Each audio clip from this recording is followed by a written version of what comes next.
One of the most common problems IELTS candidates face in Task 2 is underdeveloped ideas. They write a topic sentence, then one or two short supporting sentences, and then jump to the next point. The examiner reads the paragraph and thinks, this idea isn't fully explained. The recipe technique solves this problem by giving you a simple checklist you can use to expand any main idea into a well-developed paragraph. Recipe is an acronym. It stands for reasons, examples, consequences, if clauses, plus, and explanation. You don't have to use every letter every time, but when you feel stuck, this list gives you options to keep developing your idea in a logical way. Let's see how it works with a real example.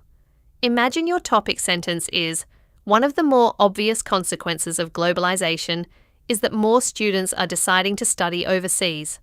That's a clear main idea, but on its own it's not enough. We'll now apply recipe step by step. The R stands for reasons. Ask yourself, why is this happening? What has caused more students to study abroad? You might add, this is due to the fact that many international companies seek employees who have experience living and working in other countries. You've now given a cause. The E is for examples. Can you think of a real-life example, a statistic or a research finding that illustrates your point? You might later bring in a study or a situation from a specific country.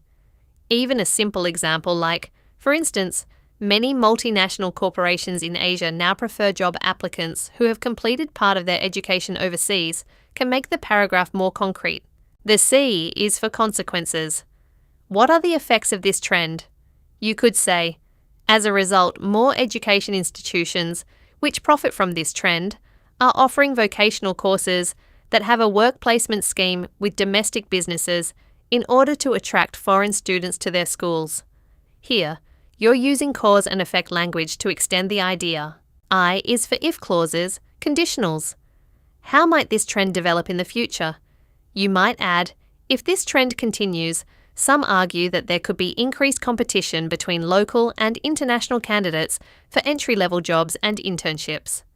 This introduces a hypothetical future outcome using conditional grammar.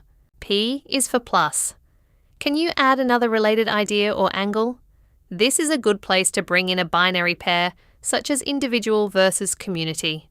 For instance, you might briefly mention how local communities benefit economically from international students, or how universities adjust their curriculum.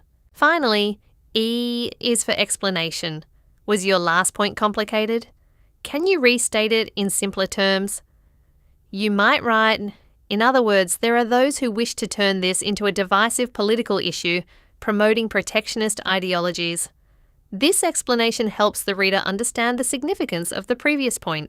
When you put all of these together, you get a full paragraph that starts from a single sentence and grows into a coherent, well-supported argument.